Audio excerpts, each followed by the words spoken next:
kita banyak belajar, ya. Buka Alkitab kita bersama dalam kitab Filipi pasal 1 ayat ke-29. Saya akan agak cepat kalau di firman Tuhan, supaya banyak hal yang bisa kita perhatikan, banyak hal yang kita bisa pelajari. Demikian bunyi firman Tuhan, ya. Sudah Filipi 1 ayat 29? Ya, demikian bunyi firman Tuhan. Sebab kepada kamu dikaruniakan bukan saja untuk percaya kepada Kristus, melainkan juga untuk menderita untuk Dia. Perhatikan di sini. Kamu dipercayakan bukan hanya untuk percaya kepada Kristus, melainkan juga untuk menderita untuk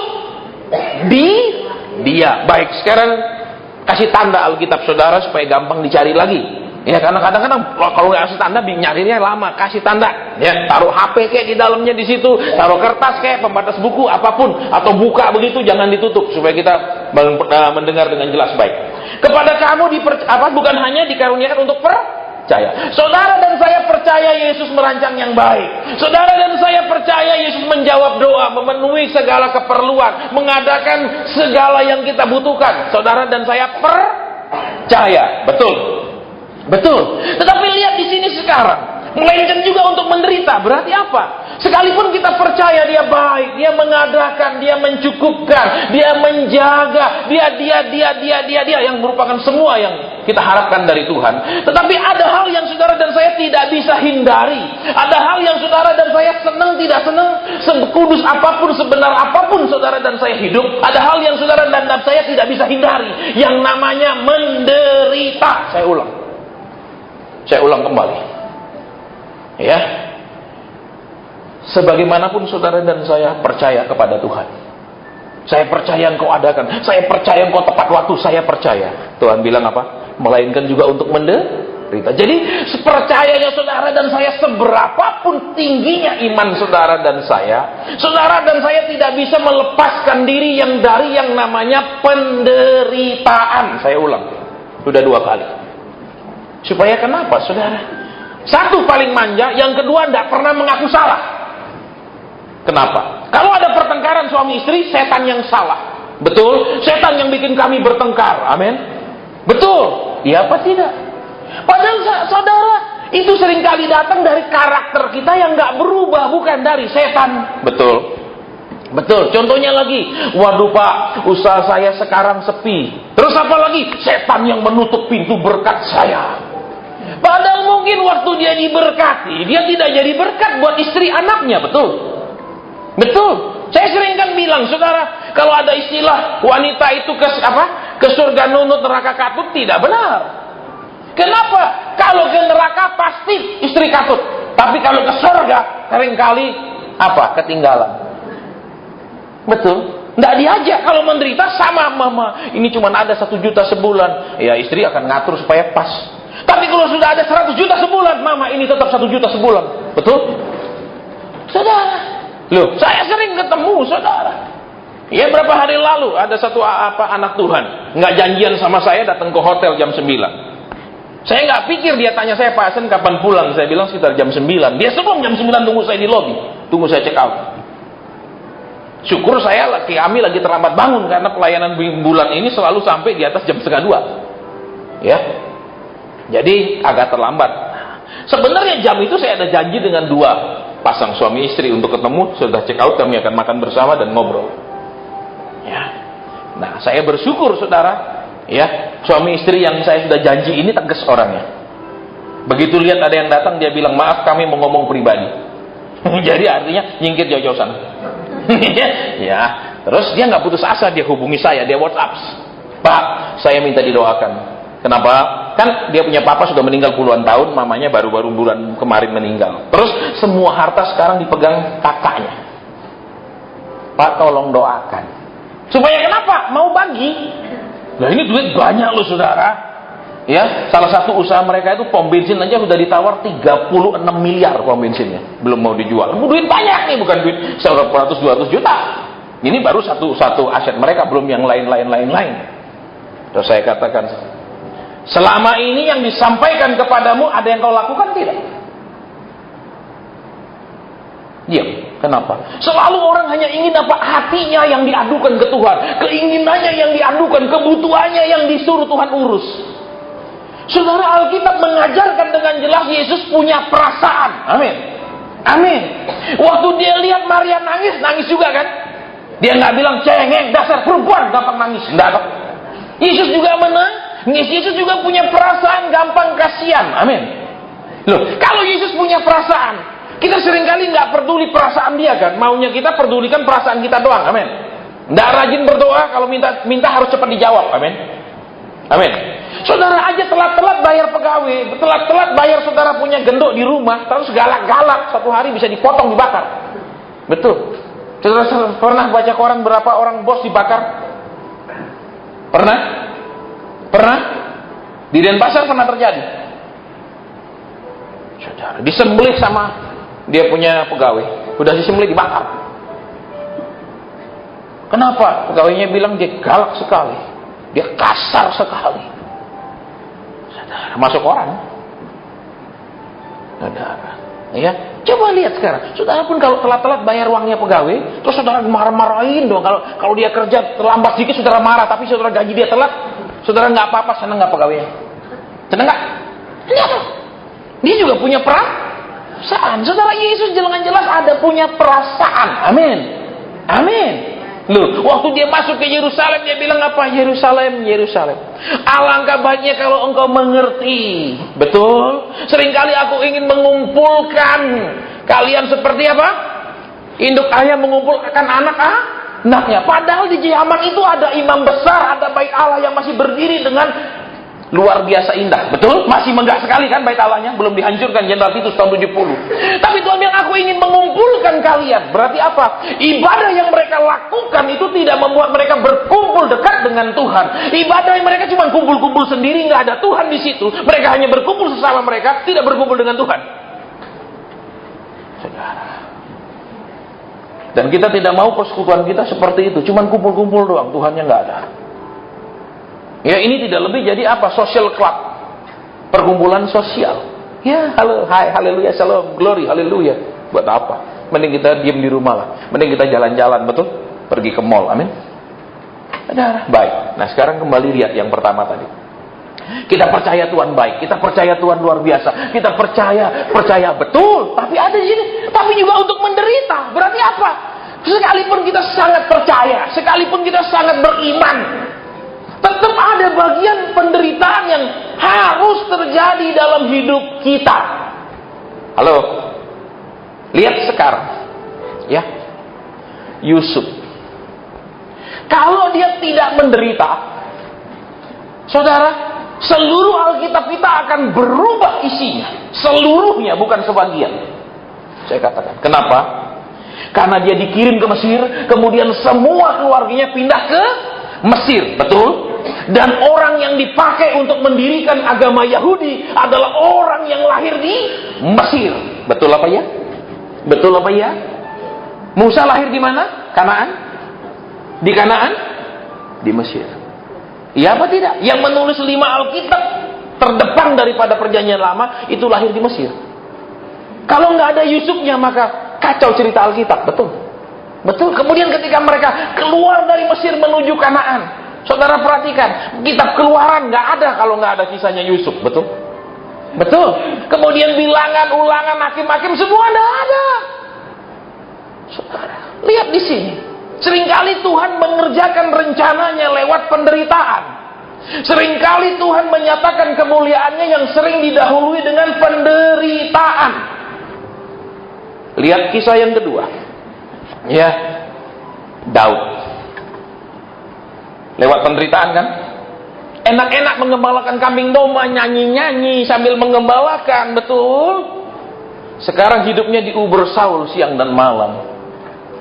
Tapi kalau dia nggak diuber-uber Saul, maka dia mati dikelilingi domba-dombanya. Amin. Amin. Maka dia menua di Bethlehem. Ya kan? Kemudian dia menghembuskan napas terakhir di kandang domba. Amin. Ceritanya jadi lain, betul? Lewat penderitaan. Ketiga, saudara, Esther.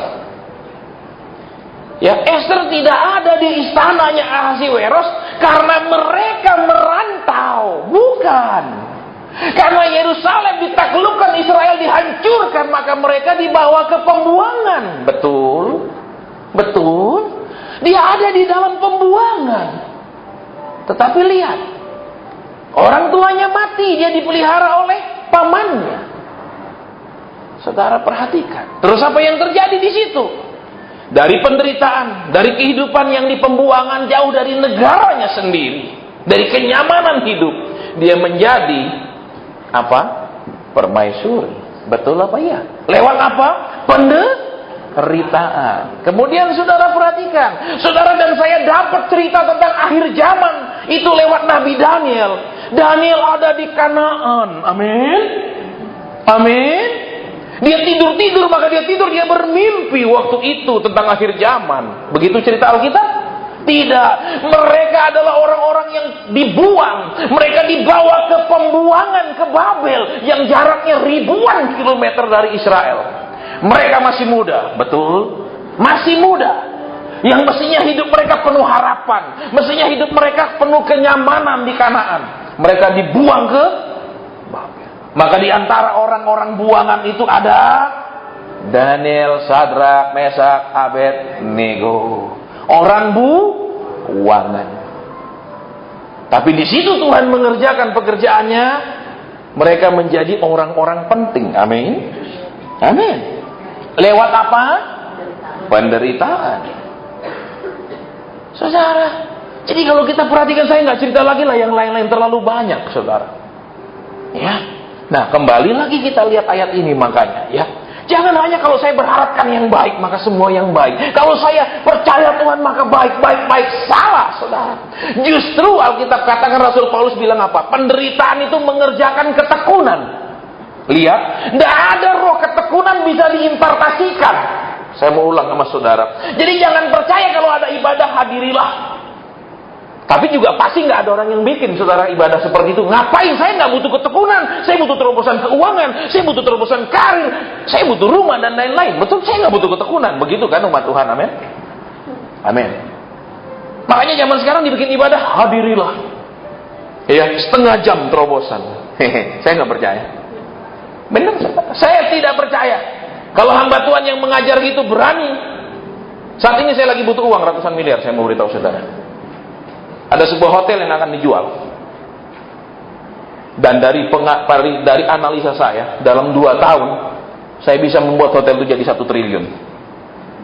Asetnya.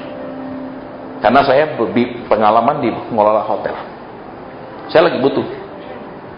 Kalau dia bisa bilang 30 menit ada terobosan, kita mau bikin kontrak janjian. Betul, supaya saya bisa ambil hotel itu. Karena dalam 2 tahun saya bisa tingkatkan asetnya. Saya jamin menjadi sekitar 1 triliun. Saya butuh cuma hampir 200 miliar saja. Dan pasti dia nggak akan berani. Dia bilang, ya kita kan, tapi kan nanti terserah Tuhan. Ujung-ujungnya kan nanti terserah Tuhan. Tapi lu ngomong begini, tapi ujung-ujungnya kalau ditanya dengan jawab, terserah Tuhan. Itu tergantung Tuhan. Berarti ngomong nggak bener. Ya, saya ngomong terus terang sama saudara. Ya, itu kalau dikelola dengan benar itu luar biasa. Ya, cuman kelemahan pengusaha Indonesia satu, dia nggak berani bayar orang yang memang mampu. Dia lebih baik bayar orang 5 juta, tapi bisa menghasilkan kepada dia 100 juta, daripada dia bayar orang 50 juta dan bisa menghasilkan dia 500 juta. Itu karakter banyak pengusaha Indonesia. Lebih baik dia gaji orang kecil, tapi juga bisa kasih dia sedikit. Daripada dia kasih orang banyak, tapi bisa menghasilkan banyak buat dia. Yang dia pikirkan bukan besar pemasukan yang dia dapat, tapi besar pengeluaran yang akan dia keluarkan. Ya, karena saya kan sering kelola perusahaan orang lain sering. Ya, sebagai manajer, saya lihat pola pikirnya. Kalau sudah ngomong tentang keluar duit, waduh, udah susah. Kita mesti rapat lagi meyakinkan dia bahwa ini diperlukan. Saudara, ketika kamar harus direnovasi di hotel, kita harus debat dulu sama pemilik. Dia bilang kan masih bisa dipakai, semua masih bisa dipakai. Ya, saudara, ini memang masih bisa, tapi ini sudah nggak nyaman, ini sudah nggak standar. Ya. Misalnya, ya maaf kata itu monoblok kamar mandinya udah cowel dikit, kan masih bisa dipakai, betul masih bisa, pecah pun masih bisa dipakai. Untuk kok, betul, Betul, kalau perlu monobloknya dikeluarin, lubang doang disuruh jongkok situ juga bisa. Saudara, kita mesti debat dulu, yakinkan bahwa ini kalau kita rawat benar-benar, ini akan menghasilkan lebih banyak uang, tamu akan lebih banyak datang. Buat dia susah. Semua yang berbau keluar uang, cut. Saudara, ya, makanya saya sering, saudara, kalau ketemu saya yang nggak jalan, saya sering tantang. Saya bilang kasih saya keluar. Tapi dengan saya minta hak penuh, terutama memecat karyawan. Saya katakan, karena hobi saya tiap masuk perusahaan saya pecatin. Benar. Pernah saya masuk baru berapa? 2 bulanan saya pecatin hampir 30. Kenapa? Kalau kerja nggak beres keluarlah, kerja nggak beres keluarlah. Ini perusahaan bukan departemen sosial. Saya katakan, Anda digaji masih menghasilkan, ada kontribusi ke perusahaan, nggak ada kontribusi nyala. Tapi Bapak hamba Tuhan masih penuh kasih dan sayang. Oh iya, saudara. Tapi kalau di perusahaan nggak bisa begitu. Perusahaan itu nggak ada, perusahaan sosial, nggak untung nggak apa-apa, nggak mungkin. Amin. Mestinya kalau nggak untung ribut, betul? Saudara. Baik, kita nggak lanjut itu dulu, ya. Tapi saya kemarin dengar di salah satu kota, Pak, ini ada Pak, katanya sekian menit terjadi terobosan. Saya bilang kalau dia berani tanda tangan hitam atas putih, ayo. Kalau cuma sekedar ngomong dia tak bertulang, nggak ada bukti, saudara. Betul, betul. Dan di undang-undang negara kita nggak ada mengatur seperti itu. Ya, kalau di Singapura ada, saudara, misalnya menghimpun dana massa, dipakai kemana uang itu diperiksa pemerintah Singapura. Kan ada satu pendeta Singapura yang kena. Kenapa? Hamba Tuhan dia kumpulin duit dia transfer ke istrinya. Kan jadi urusan sama negara Singapura. Kalau di negara kita nggak ada, saudara, belum ada undang-undangnya. Ya, mau transfer kemana nggak jelas lah, pokoknya nggak diurus. Nah, suatu hari saya berharap itu semua diurus negara, saudara, ya, supaya jelas. Ya, baik, kita nggak bahas itu dulu, nanti terlalu teknis, ya. Mungkin Pak saya ini lagi ruwet, jangan ngomong itu Pak. Ya, oke lah, kita nggak ngomong itu, saudara, ya. Bikin saudara tambah ruwet. Amin. Tapi yang jelas hari malam ini kita mau belajar apa? Seberapapun kita percaya Yesus, seberapapun kita taat, seberapapun kita sungguh-sungguh, kadang ada penderitaan yang memang harus terjadi dalam hidup kita. Penderitaan bukan karena kesalahan kita, bukan karena dosa kita, tapi karena ada yang Tuhan kerjakan di dalam hidup kita, baik untuk merubah kita maupun mengangkat dan mempromosikan kita. Coba bayangkan kalau Esther itu tidak ikut dibuang, kapan dia ketemu dengan Raja Ahasuerus? Betul? Betul? Kapan ketemunya? Tidak pernah. Iya apa ya? Terus lihat lagi, kalau cerita Alkitab bilang, maka Yusuf tetap menjadi kesayangan papa mamanya. Kemudian papa mamanya mencarikan dia jodoh dan dinikahkan, maka dia beranak cucu di Kanaan. Kenapa dia harus masuk penjara? Karena ada 2 orang yang harus masuk penjara yang akan menjadi apa? Batu lompatannya untuk menjadi apa yang Tuhan mau. Betul? Yaitu juru minum dan juru roti. Iya apa ya? Tapi Tuhan, mengapa harus pakai masuk penjara? Suruh aja juru minum juru roti ini pergi cari bahan gandum yang super istimewa di Israel. Amin. Betul. Maka kemudian Raja Firaun tidak puas dengan rasa roti yang ada di Mesir. Begitu cerita Alkitab. Maka dia bilang, kau cari gandum yang terbaik di bumi ini, pergilah. Maka pergilah si juru roti ke Israel. Amin. Begitu ceritanya. Begitu? Tidak, saudara. Jadi masalahnya sekarang apa? Yang pertama, saudara dan saya harus bersenjatai diri, punya pikiran, punya paradigma. Saudara dan saya, kadang banyak hal yang baik dikerjakan Tuhan lewat penderitaan. Itu dulu yang pertama. Yang kedua, saudara, jangan berharap yang tidak realistis. Jangan minta Tuhan berubah semuanya tanpa penderitaan, tapi terjadi. Bisa. Ini yang kedua. Seperti saya kasih contoh tadi kan. Daniel, Sadrak, Mesak, Abednego tidak perlu dibuang ke Babel. Amin. Kasih saja si Nebukadnezar mimpi. Amin. Mimpinya yang pertama, aku akan kasih kamu mimpi ini. Melihat apa? Satu patung yang tinggi. Terus mimpi yang kedua, yang akan mengartikannya cuma ada 1 orang. Dia sekarang ada di tanah Kanaan. Pergi cari dia. Begitu kisahnya? Tidak, saudara. Berarti yang kedua apa? Saudara dan saya harus punya ketaatan. Saudara dan saya harus punya iman. Saudara dan saya harus bukan hanya percaya yang baik, tapi juga percaya ketika yang tidak baik terjadi.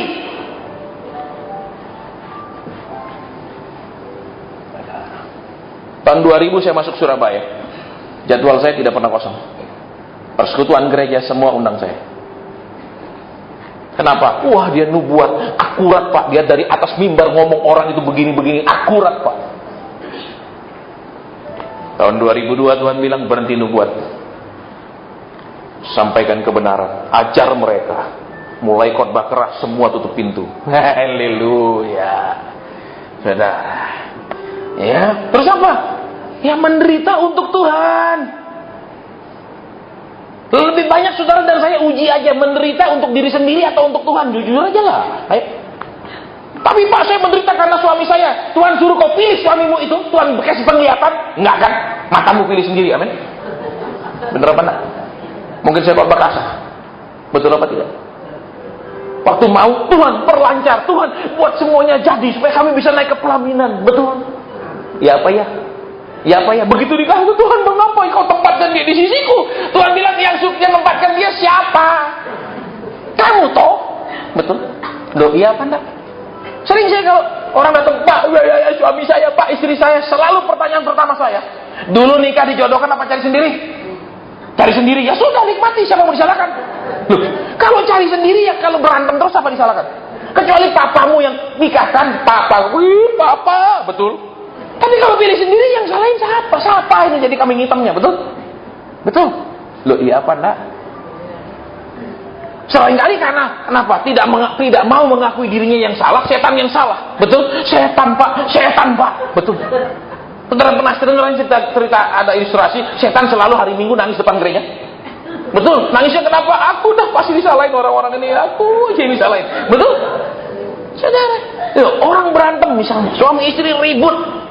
Setan salah. Bukan, pasti ada yang salah. Kenapa? Yang salah ngotot nggak mau merasa salah, betul? Yang disalahkan juga nggak mau nerima, gitu toh. Loh, iya apa enggak? Kalau yang salah merasa ngaku salah kan selesai, aku salah mah, aman toh. Tapi ini, ya aku salah, tapi karena kamu cewek sekali, makanya aku jadi begini loh, ya toh. Balik salah, nyalain lah. Terus yang situ merasa, loh aku nggak salah, kamu. Betul? Yang salah tidak merasa salah, betul? Yang disalahkan tidak terima disalahkan, begitu kan? Jadi rame, iya apa tidak? Terus setannya sebelah mana? Setannya sebelah mana? Banyak orang Kristen, Pak, tolong Pak, ini ada gangguan, ya ada setan, ada serangan. Saya paling benci kalau orang ngomong serangan. Kenapa, saudara? Bukan saya anti peperangan rohani. Saya dulu kemana-mana, ke pedalaman mana itu selalu berhubungan dengan dihadapi dengan roh-roh jahat itu. Ya, saya pernah masuk pedalaman Sumatera. Kami KKR, Tuhan bilang, dari sini ke ujung situ, dekat sungai ada satu pohon besar, dan itu ada penguasa wilayah itu di sana tempatnya. Saya masuk pedalaman Kalimantan. Tuhan bilang, di seberang sungai ini, di sebelah situ. Saya pergi Sulawesi. Tuhan bilang di sebelah sana. Saya tanya penduduk, maaf saya katakan yang di Sulawesi waktu itu, ini sebelah sini ke sana apa? Oh ada Pak. Di situ ada sebuah benda keramat. Ada satu piring yang dikeramatkan kita Pak. Bapak taruh makanan apa saja di piring itu 1 bulan dia tidak bisa busuk Pak. 1 tahun pun Bapak taruh di situ tetap segar Pak. Ini ada sesuatu di situ saudara. Di kulkas pun bisa rusak, betul? Kalau ditaruh di atas piring nggak bisa rusak, betul? Ini ada sesuatu dan itu dikeramatkan Pak, itu disembah Pak. Terus kalau anak ibu-ibu di sini mau melahirkan Pak, kita mengambil air dari situ Pak, dikasih minum Pak, supaya waktu melahirkan nggak sakit Pak. Ayah, saudara, berarti anak itu waktu dia sudah diminumin sudah dimasukin kuasa lain di dalam hidup anak itu. Saya sering, tapi jadi orang itu saya diserang Pak. Bukan diserang, betul? Karena orang Kristen ini memang susah dirubah paradigma pikirannya. Iya. Kalau suami istri berantem, setan katanya. Padahal setan sedang sibuk ngurusin yang lain. Dia bilang dia diserang setan. Setan pasti panggil anak buahnya. Siapa yang musil? Semua anak buahnya nggak pernah bos. Betul? Kenapa dia berantem terus? Memang dia kesetanan ini. Betul? Kita nggak ganggu dia udah penuh di dalamnya memang setan. Ya kan, makanya ada pendeta bilang setan pernah bertobat. Saudara menghadap ke Tuhan, dia bilang, Tuhan aku tobat dah. Tuhan bilang, kok bisa tobat? Iya, karena aku tidak perlu ngajar mereka jahat, ternyata mereka bisa lebih jahat dari aku, katanya. Ya, jadi setan minder dia sekarang, saudara. Ya, baik. Jadi kembali ke sini. Yang kedua, banyak hal yang Tuhan kerjakan lewat penderitaan, karena penderitaan membuat orang jadi tekun. Bisa. Lah jujur aja saudara, ya. Banyak orang datang ke ibadah-ibadah untuk apa? Cari jawaban, bukan cari jalan Tuhan. Belajar jalan-jalan yang harus dia lalui. Cuma dia minta Tuhan buka jalan. Dia minta petunjuk dan dia minta solusi instan dari Tuhan. Saya punya masalah gini, tolong doakan supaya keluar. Saya punya problem gini, tolong doakan. Mereka jarang mau belajar jalan-jalan Tuhan. Betul. Makanya saudara, ya kalau mau bikin ini perusahaan sangat ramai gampang, nggak ada khotbah. Pujian cukup 20 menit. Terus saya akan doakan satu-satu dengan karunia saya. Semua akurat dan akan lebih banyak orang datang.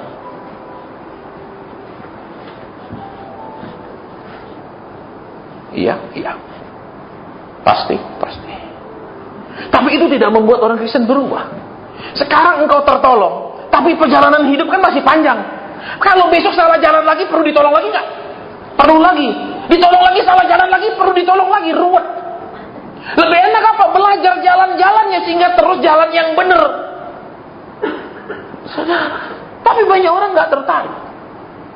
Ya makanya di mana-mana saya kasih tahu saudara, biar yang tadi saya sampaikan. Itu donatur saudara. Setiap kali kami ibadah itu makanan. Makanan segar yang dia bawa lengkap dengan peralatannya, dengan segala macam penghangatnya. Kami makan yang hangat, tidak pernah dingin, boleh tanya dia. Nih. Kami makan yang masih panas. Sesudah ibadah. Itu kakak kandungnya, kokonya. Saya tetap bilang dah suruh datang ke doa dulu. Dengar firman dulu, jangan cuma cari jawaban. 2 bulan lalu juga ada di Surabaya. Pak minta ketemu, saya bilang, ya nanti kita ngomong di dermaga aja. Nggak mau datang. Ya wis nggak mau datang ya sudah, toh kok pusing. Betul. Saudara, loh Bapak nggak butuh duit. Butuh duit, siapa bilang nggak butuh? Semua manusia butuh duit, yang nggak butuh duit angkat tangan. Saya akan doakan saudara supaya nggak pernah dikirimi uang sama Tuhan. Tapi motivasinya bukan duit. Motivasinya supaya anak Tuhan ini hidup bener. Kalau sudah dia hidup bener, nggak pakai doa-doa lah, nggak pakai siram, nggak pakai gosok, nggak pakai apa. Saudara, ya kali kita manusia ini saudara, ya dari sosiologi agama itu selalu mengalami siklus. Dari animisme, dinamisme mulai beragama, mulai memakai akal pikiran, dari mulai berakar pikiran kembali lagi aliran percaya yang begitu-gitu. Itu siklusnya kalau kita belajar sosiologi agama. Mulai lagi kalau mau selamat tempel gambar salib. Dan bawa di kantong tulis ayat-ayat. Itu apaan? Betul? Apaan di mana ada ayatnya seperti itu? Taruh di kantongmu.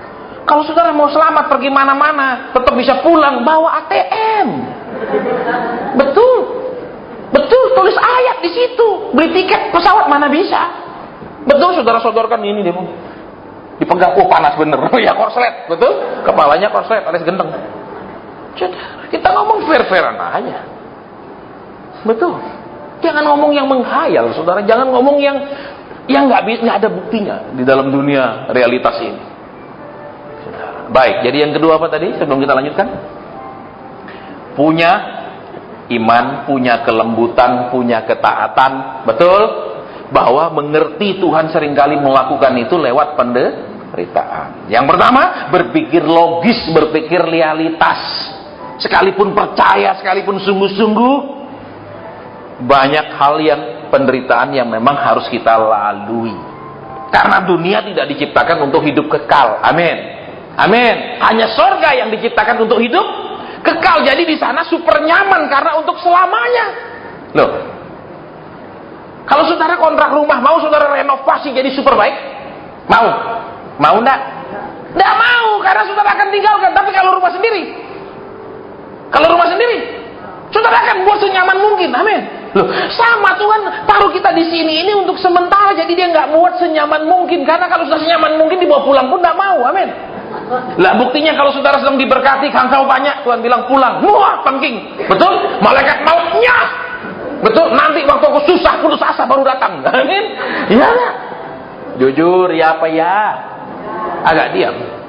Loh, orang lagi bahagia, lagi diberkati, lagi banyak duit, ada nggak ingin mati? Ada. Rumah tangga yang rukun sekali, suami yang sangat sabar, pengertian, sedang diberkati, terus cinta istri. Mau istrinya bilang, "Papa, aku sudah berdoa supaya aku dibawa pulang oleh Tuhan." Begitu? Pasti tidak ada, betul. Tapi kalau berantem siang dan malam mungkin sudah 20 tahun.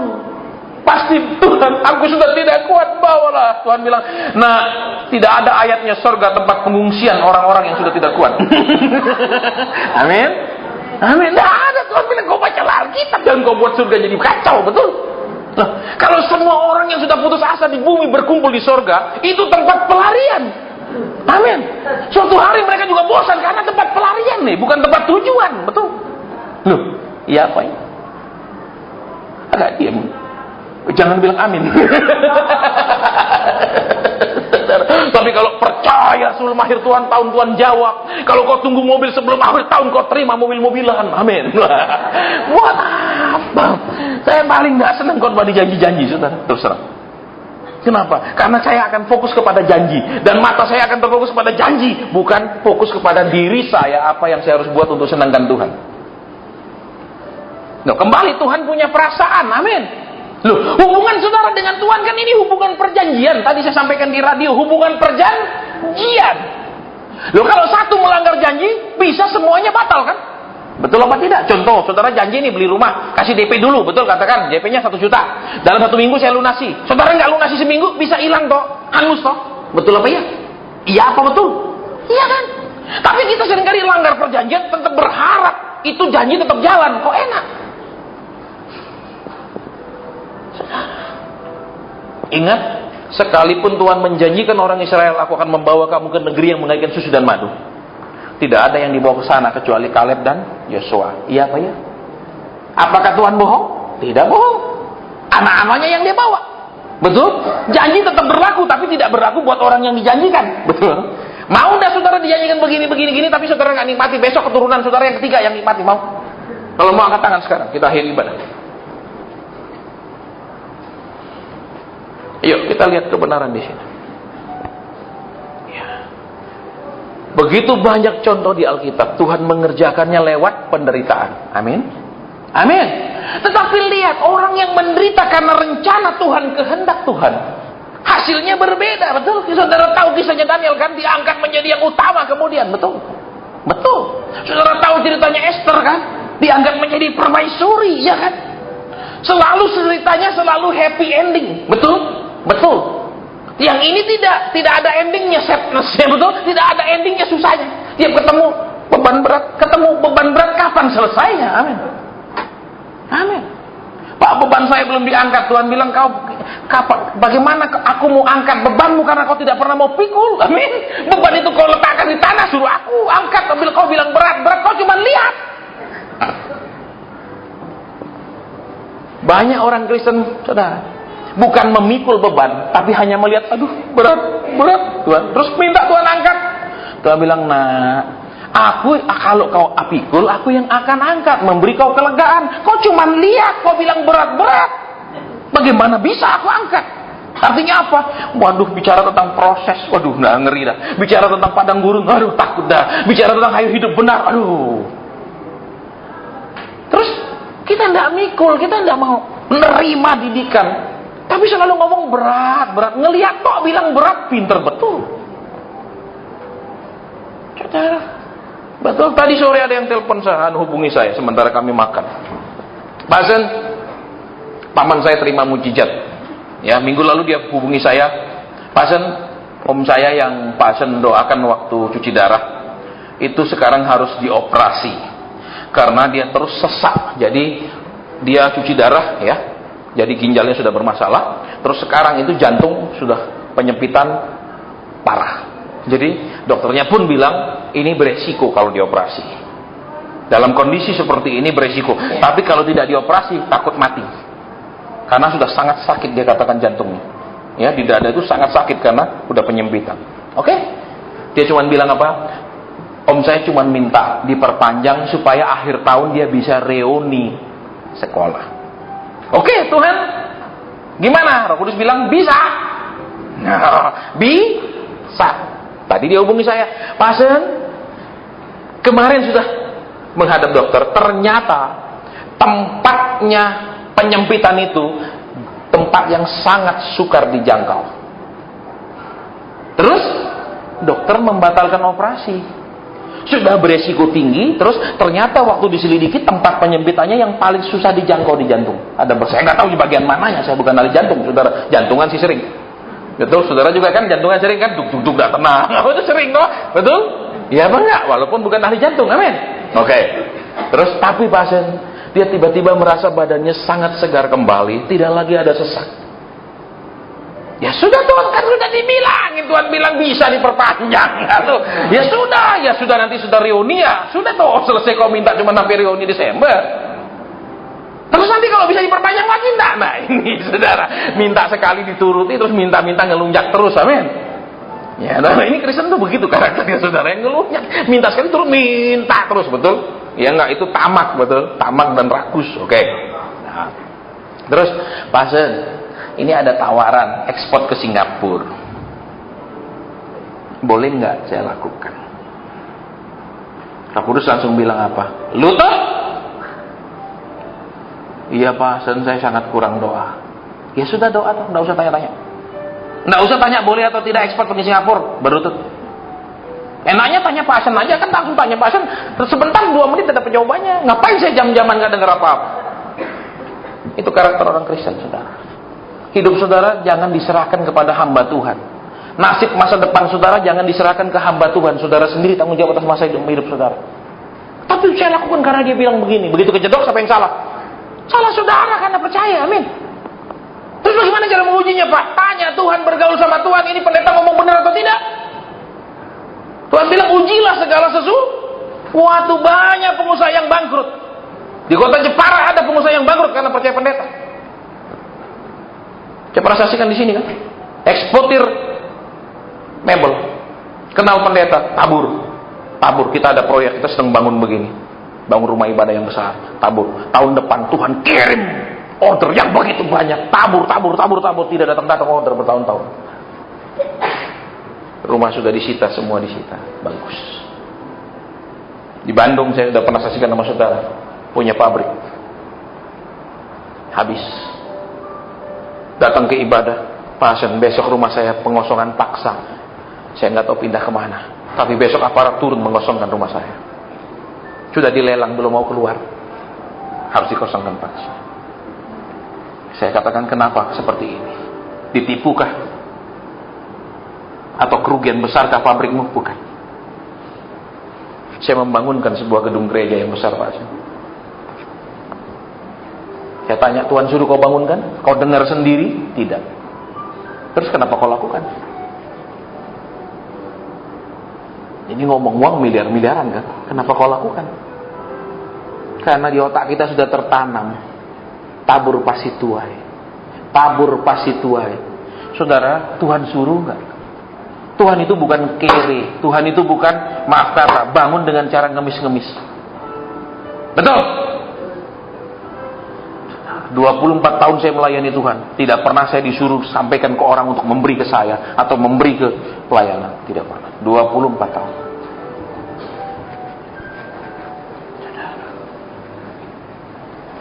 Ya, tidak pernah.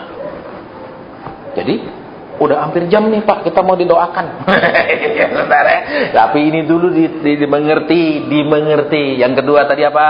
Harus ada kerelaan, harus ada ketaatan. Kenapa? Ya kalau ini aku jalannya harus begini, oke bos, saya jalan. Jangan bilang Tuhan, ku tengking, ku hancurkan, ku singkirkan. Lah kalau Tuhan udah bikin jalan, saudara harus lalui, saudara minta dihancurkan, jalan itu hancur, terus saudara nggak jalan-jalan toh. Betul atau dan saya ikut ambil jalan lain, nggak sampai kan? Kenapa banyak orang selalu setiap ada penderitaan mengeluh, setiap ada masalah berteriak? Mereka tidak mau terbentuk ketekunan dalam hidup mereka. Yang ada cuma cari waktu butuh. Tuhan itu cuma tambal butuh. Datang waktu perlu. Betul? Kirim salam kalau tidak perlu. Amin. Saudara, saya punya HP 3 dengan 4. Ada HP yang 2 nomor. Ada orang yang sudah lama nggak ngubungi saya delete. Saya delete. Dan kalau sudah saya delete kan jadi nomor asing, kalau masuk nggak ada datanya. Saya nggak angkat. Kenapa? Saya tahu banyak orang kalau lagi butuh baru nelpon. Saya tahu banyak orang kalau lagi perlu baru cari. Berapa hari lalu dalam perjalanan ke Malang, ada yang hubungi saya nggak angkat. Udah 6 tahun nggak pernah hubungi saya. Terus, Pak Asen, saya tahu ini pasti ada masalah. Setiap ada masalah baru ingat, oh ada Asen. Bagus toh. Saya bilang cari pendeta lain lah yang kau bisa perlakukan seperti itu. Mungkin saudara kaget kalau saya ngomong terusan. Wah kok begini ngomongnya? Iya, saya juga punya sifat, punya hati. Masa cuma dicari lagi dibutuhin doang?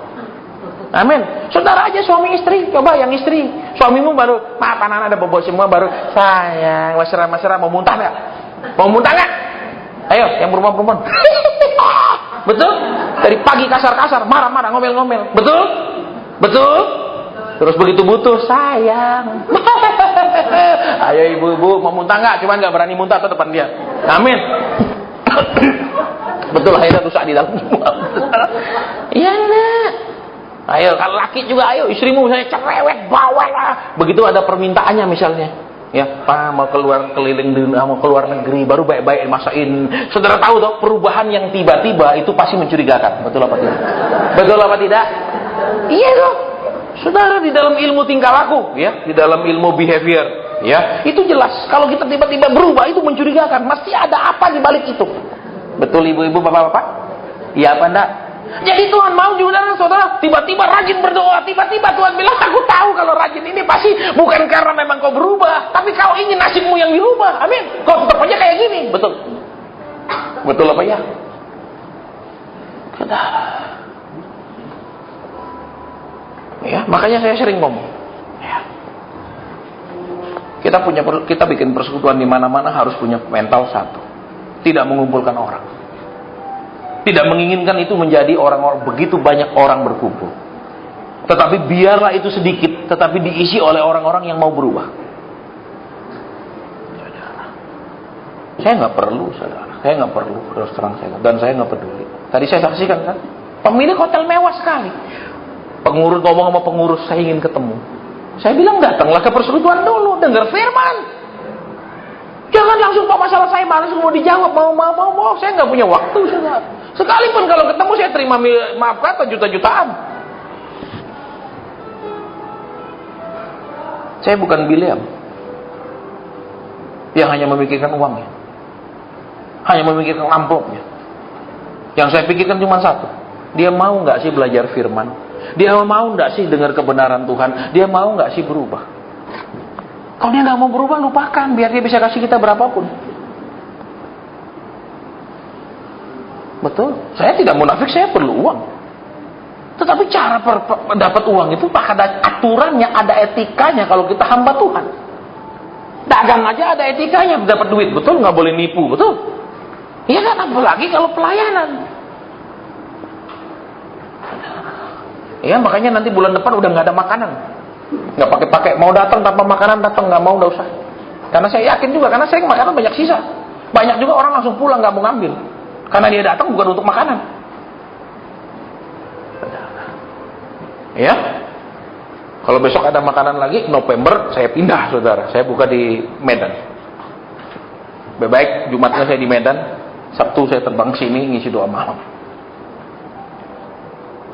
Supaya kenapa?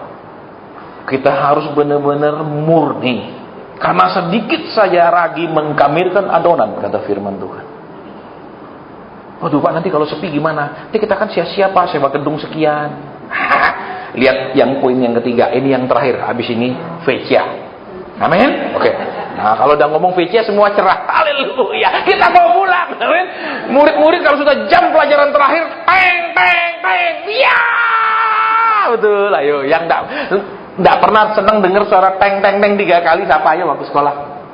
Malah, waduh pulang. Kenapa enggak dilanjut? Enggak ada seperti itu. Betul. Ayo, ya apa enggak?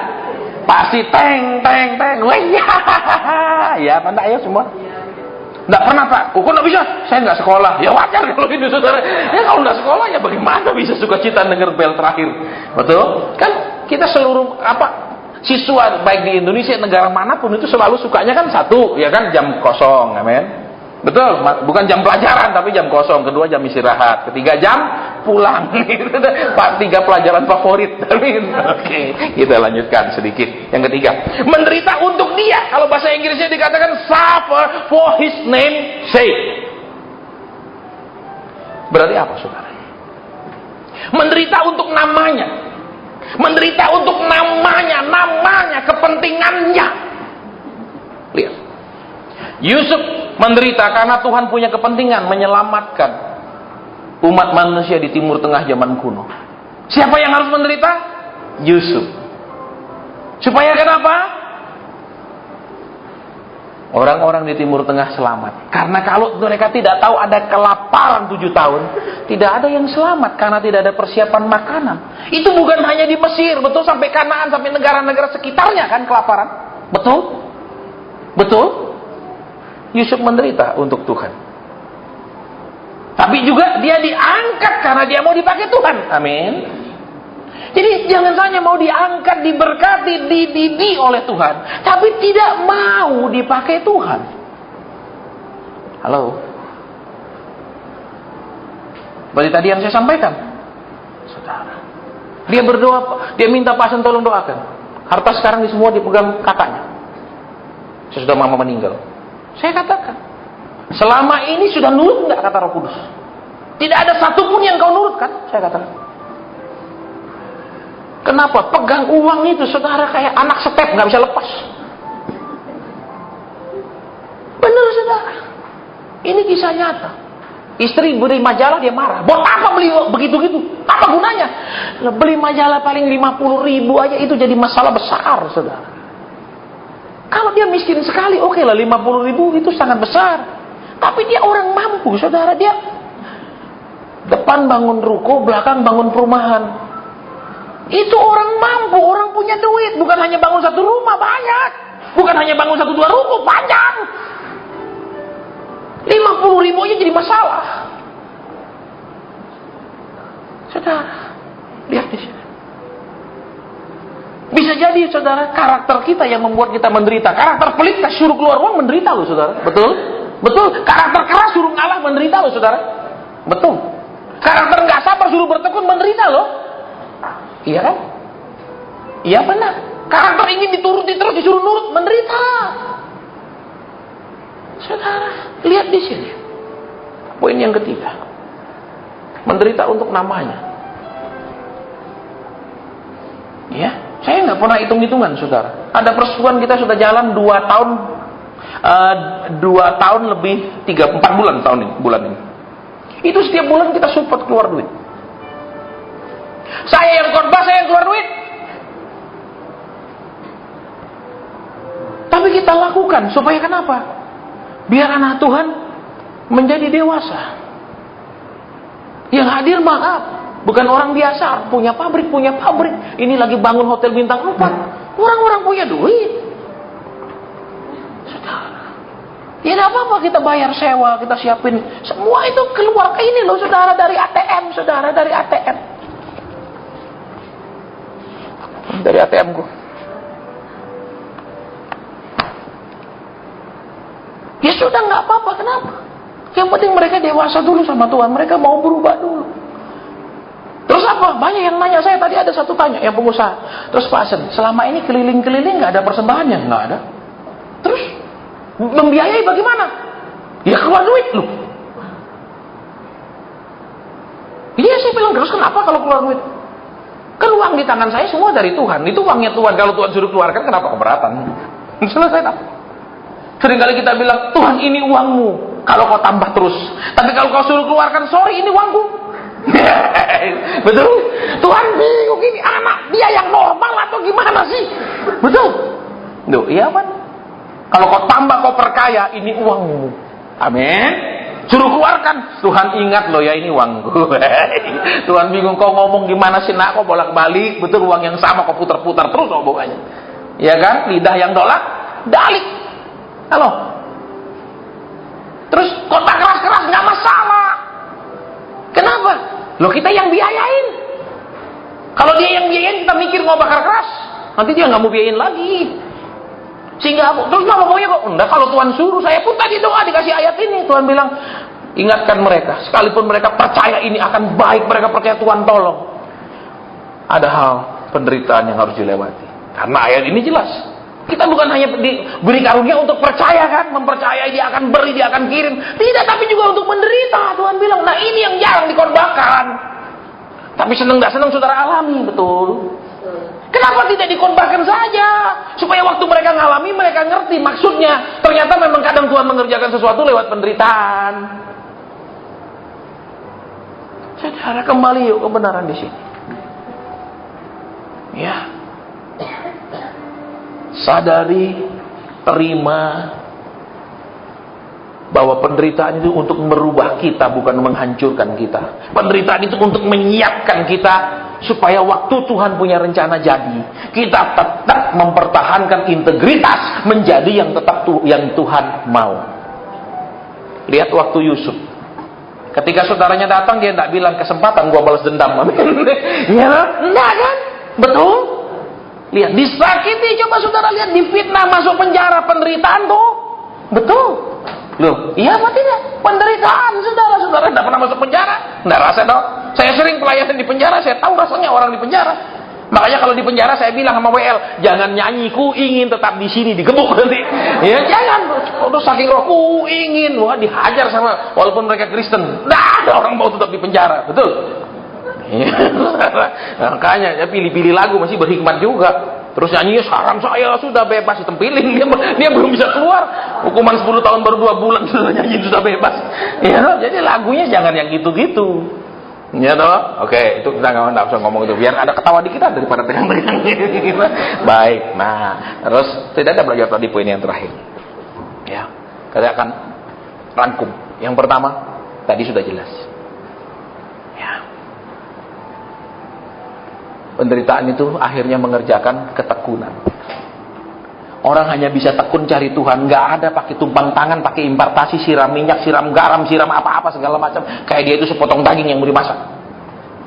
Tapi dia harus mengalami penderitaan. Dan penderitaan itu tidak singkat 1, 2, 3, 4, 5 bulan. Karena kalau sekejap dia ada akan punya terbentuk karakter ketekunan. Itu kadang bertahun-tahun. Supaya dia cari Tuhan, bukan cari jawaban Tuhan. Sementara dia hanya cari jawaban Tuhan, Tuhan tidak akan jawab dia.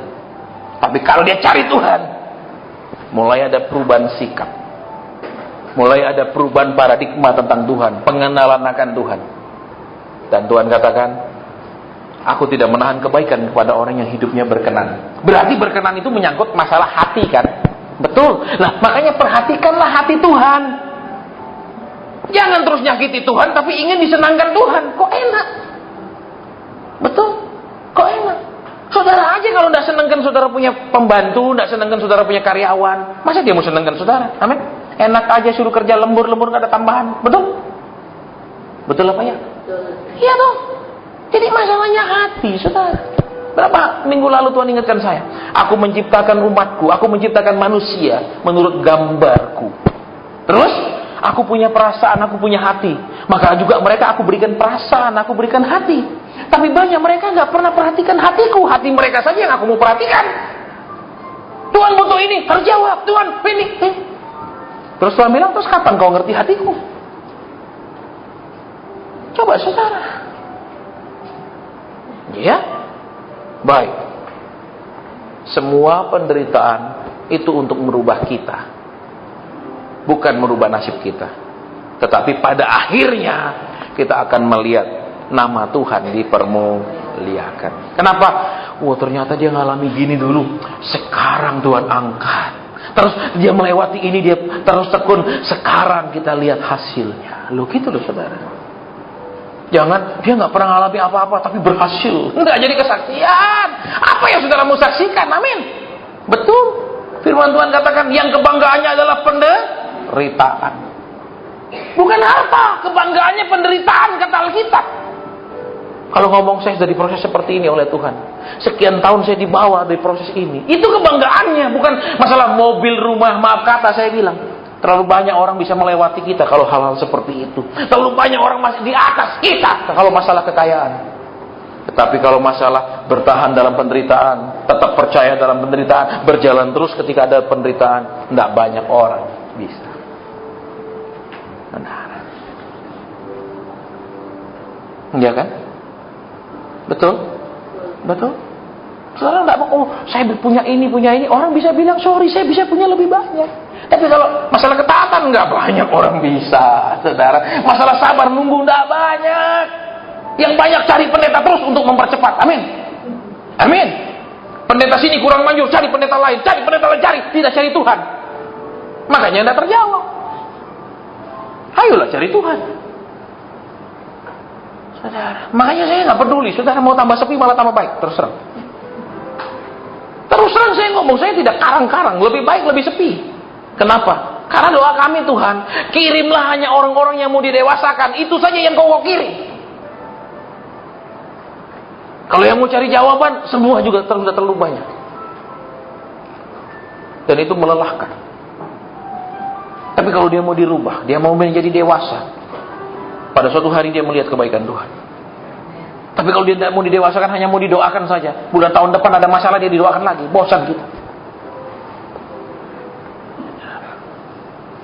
Ya. Jadi kita mau belajar satu kata tadi, demi untuk nama Tuhan. Tuhan pasti malu kalau saudara terus-menerus kekurangan. Tuhan pasti malu. Saudara tidak bisa dijadikan saksi karena di dalam saudara dan saya ada nama Tuhan. Ketika saudara dan saya terus-menerus ada dalam pergumulan dan problem. Betul. Karena nama Tuhan ada di dalam kita. Betul. Betul. Betul.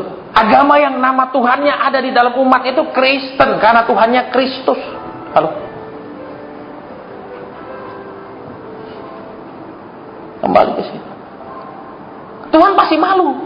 Betul, malu. Tapi masalahnya adalah dia sering harus membentuk kita lebih dulu supaya jangan sampai sesudah kita dijadikan, kita mempermalukan dia. Saul mempermalukan Tuhan. Betul. Betul. Dia diangkat, dia tidak mengusahakan kesejahteraan rakyat yang dia bina. Dia hanya memanfaatkan rakyatnya. Betul. Ayo kita pergi mana? Bukan pergi memerangi musuh, tapi memerangi musuh pribadinya, yaitu Daud. Dia kerahkan sekian ribu orang pergi uber Daud terus. Sehingga suatu saat waktu dia menguber, dia sibuk dengan urusan pribadinya, dendam pribadinya. Israel diserang Filistin. Maka terpaksa dia tinggalkan Daud, dia pergi perang yang seharusnya dia perangi. Zaman sekarang banyak begitu. Banyak pemimpin Saul hanya mikirkan kesejahteraannya, berkatnya, namanya. Kita bangga kalau perusahaan ini jadi besar? Enggak. Kita akan bangga kalau perusahaan ini jadi benar.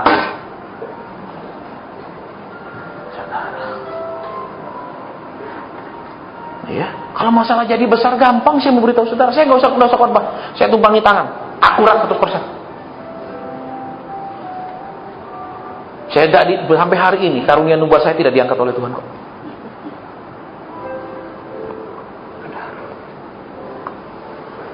Tapi bukan itu yang Tuhan suruh saya. Yang Tuhan suruh, ayo buat mereka mengerti lebih, buat mereka mengenal aku lebih, buat mereka lebih berkenan. Masalah mereka, utang, kerinduan, problem, penyakit, buat aku gampang, kata Tuhan. Tetapi buat mereka lebih kenal dulu.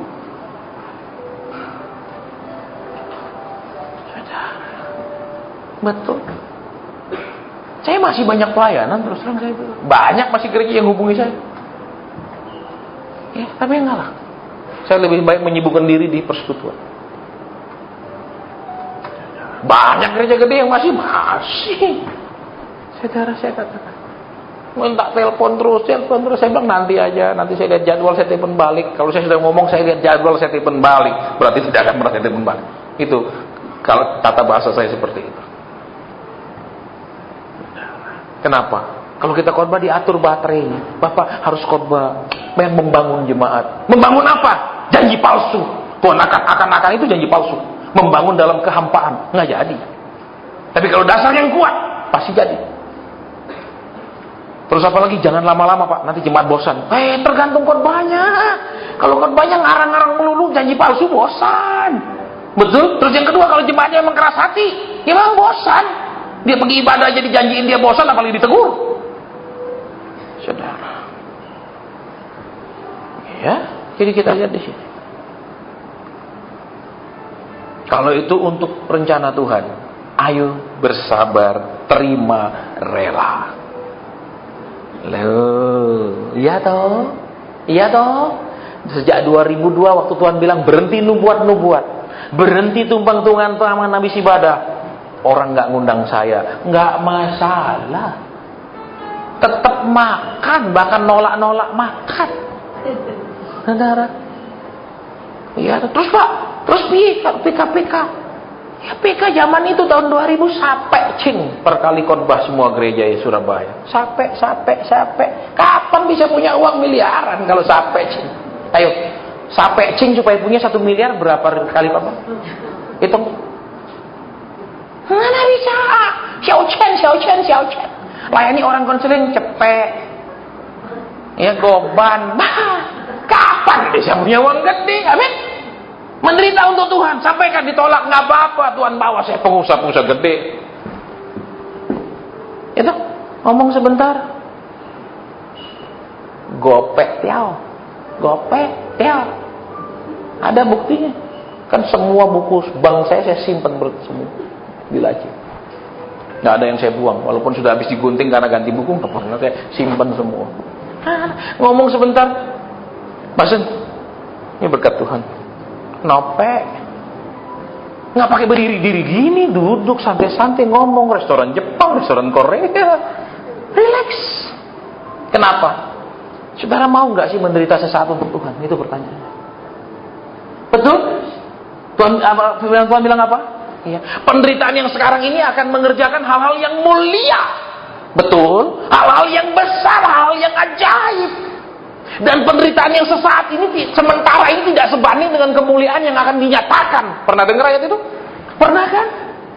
Berarti ini menderita cuma sebentar toh. Tapi Pak ini berapa tahun? Ya itu sebentar. Sisa hidup saudara nggak menderita lagi kok pusing. Daripada menderita lagi sedikit-sedikit terus sampai mati menderita terus ngapain? Mending sekalian aja menderitanya total. Habis itu selesai, amin. Pilih cicil atau bayar cash? Pilih nggak bayar Pak, yang nggak ada dapat apa-apa kalau nggak bayar, enak aja. Saya kepingin dapat TV Pak, yang nggak bayar itu kardusnya tahu? Ya, kardusnya gratis, orang habis pakai dah daripada penuhi rumah saya bawa pulang sih kardusnya, mau kardusnya, kardus TV, kardus apa mau? Nah kan, saudara jadi lihat ke sini kebenaran firman Tuhan. Ya, jangan dikit-dikit kalau aduh kenapa menderita, kenapa cangking patahkan, cari pendeta tumbangi tangan. Halo, udahlah berubah, udah waktunya berubah. Betul, terus pendetanya menjanjikan segera 6 tahun tidak ada, segera sampai sekarang tidak ada, segeranya yang bagaimana? Pasti tunggu udah ada kabar. Sudah, lebih baik kita belajar yang benar aja daripada belajar yang harapan-harapan nggak jelas. Ya belajar di sini. Sering penderitaan mengerjakan hal-hal yang luar biasa. Sering sifat kita tidak bisa dirubah dengan berkat, perlu dirubah dengan penderitaan. Sering rohani kita tidak pernah naik kalau semua aman, perlu dibawa masuk dalam penderitaan. Halo.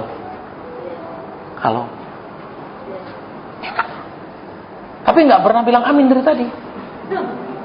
Wah ini susah ini. Makanya makanan keras hanya untuk orang dewasa. Kan makanan keras nggak bisa ditelen, betul? Coba saudara makan jagung tua, telan berani? Pasti lama ngunyah makanan keras, betul? Tapi kalau makan bubur, coba yungho, ada nggak bubur dikunyah-kunyah kayak?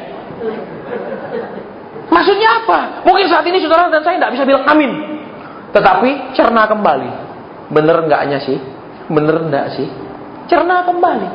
Jangan, wah keras besok nggak usah datang lagi. Cari yang gampang-gampang aja. Tuhan akan. Tuhan di surga ngomong, hambaku, kapan aku janji sama dia? Kan firmanmu mengatakan janji. Tuhan bilang, iya, itu perjanjian. Kalau dia sendiri nggak tanda tangan, masa aku sendiri yang tanda tangan? Bisa jadi. Betul? Tadi kan saya umpamakan di radio. Saudara bawa buku cek ke bank, udah ditanda tangan. Jumlahnya sudah ada, tapi tanggalnya nggak ada. Bisa keluar duitnya? Nggak bisa. Betul? Saudara bawa buku cek, ada tanggal, ada jumlah, nggak ada tanda tangan yang punya cek, keluar? Nggak bisa juga. Betul? Saudara ada tanggalnya, ada tanggal, ada tanda tangan, nggak ada jumlahnya, keluar duitnya? Nggak juga. Amin. Berarti harus ada tanggalnya, harus ada jumlahnya, harus ada tanda tangan. Tiga-tiganya harus ada. Betul? Itu pun kalau jumlah besar, orang bank akan telepon dulu, betul? Kok, Taci, bener nggak ada buka cek segini? Betul. Kalau jumlah cek notial nggak ditelepon bank. Betul apa ya? Nah, saudara dan saya mau menikmati janji Tuhan. Harus apa? Berubah, nyenangkan Tuhan, lebih kenal Tuhan. Betul. Harus lengkap. Jangan hanya kau imani janjimu, terus kau tidak pedulikan pengajaranmu. Lucu enak. Halo, pengajaran itulah seperti saudara dan saya sedang menulis berapa jumlah cek itu. Semakin kita belajar, semakin kita mentaati, itu jumlah akan semakin berubah menjadi semakin besar. Terus semakin kita punya rela hati, itu cek tidak menjadi cek mundur. Karena kita rela, tidak keras, tidak berontak. Tapi kalau kita nggak rela, tapi berontak, melawan, berbantah-bantah, itu cek akan jadi cek mundur. Mungkin sudah ditanda tangan, tapi sekian bulan lagi baru bisa dicairkan.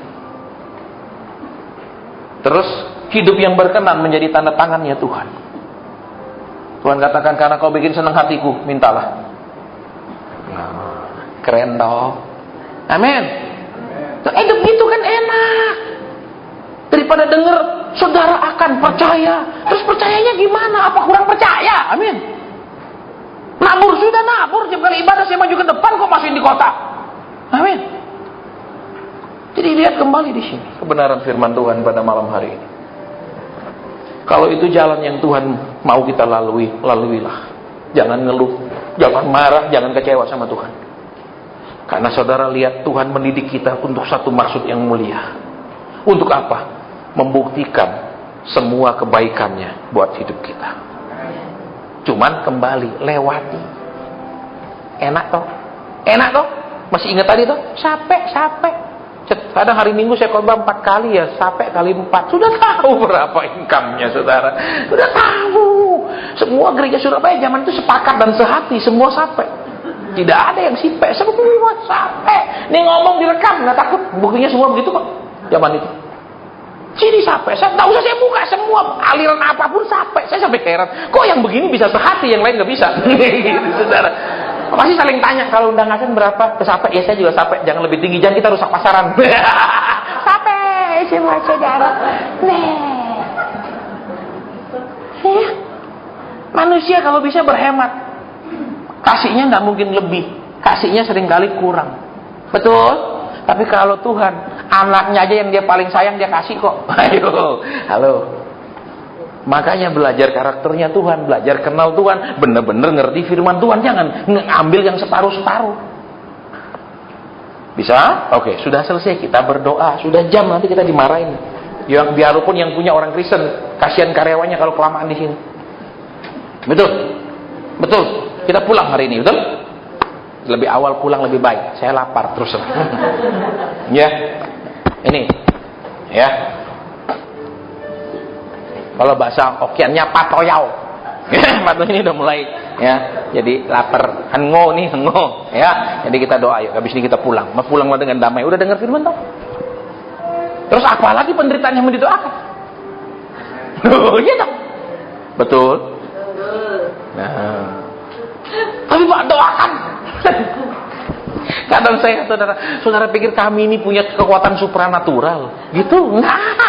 Saudara nurut firman itu yang bekerja otomatis dalam hidup saudara, bukan doa kami. Saudara nurut firman itu yang tergenapi dalam hidup saudara, bukan doa kita. Saudara, jadi jangan pendeta ini sakti, pendeta ini peka. Jangan serahkan hidupmu, masa depanmu, ke nasibmu kepada hamba Tuhan. Serahkan ke Tuhan. Ya, Bapa terima kasih, Tuhan Yesus terima kasih, Allah Roh Kudus terima kasih. Hamba sudah selesai menyampaikan kebenaran-Mu.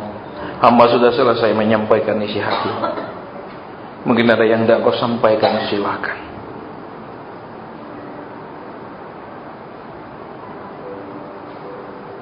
Terima kasih. Iya Bapak, terima kasih. Amin. Saudara, di antara saudara yang hadir pada malam hari ini, Tuhan bilang begini. Ada roh yang selalu naik ke hadiratku, luka Tuhan, luka Tuhan, luka ini Tuhan. Ada peristiwa apa yang membuat hatimu sangat terluka?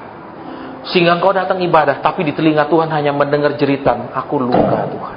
Aku orang yang terluka Tuhan.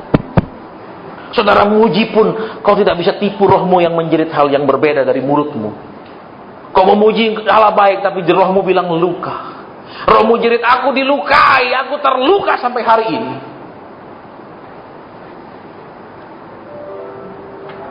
Kita mau berdoa buat orang-orang yang masih punya luka-luka. Maukah orang itu berdiri, tidak usah maju. Saya masih punya luka. Saya punya kecewa. Saya kecewa sama orang, saya kecewa sama nasib, saya kecewa sama keadaan saya. Itu orang yang luka. Ya.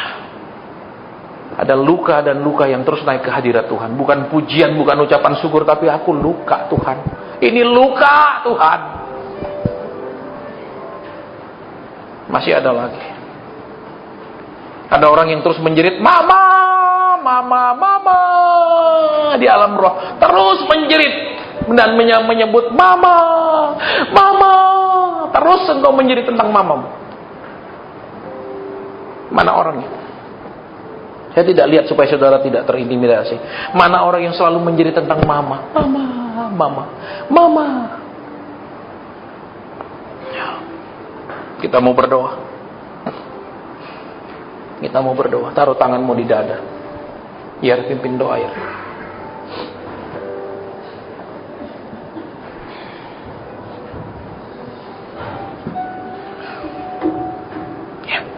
Bapak melihat pesan sudah disampaikan bahwa ada di antara kami. Terima kasih. Pokoknya selama ini menjadi masih lebih baik. Sebab itu kami berdoa dari Allah Roh Kudus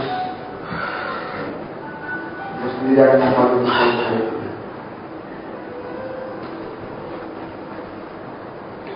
Seberapa sakitnya, seberapa besar lukanya, dalam kuasa-Mu saat ini menjamah di dalam nama Yesus. Kasih. Terima kasih Bapak, terima kasih. Terima kasih. Terima kasih Bapak. Terima kasih. Amin. Terimalah kesembuhan yang daripada Tuhan, membalut lukamu dan menutupi semuanya, sehingga secara roh engkau tahir tanpa luka di hadapan Tuhan, sehingga pujianmu benar-benar dari hati, bukan berbeda dengan hatimu. Tuhan membalut dan menyembuhkanmu. Kenangan-kenangan buruk, trauma-trauma, perlakuan orang, penghinaan orang, penganiayaan orang, Tuhan lalukan dari ingatanmu. Engkau bisa maju berjalan terus di dalam nama Tuhan Yesus Kristus. Terima kasih Roh Kudus, terima kasih Tuhan Yesus. Terima kasih. Dalam nama-Mu kami berdoa, bersyukur dan berterima kasih.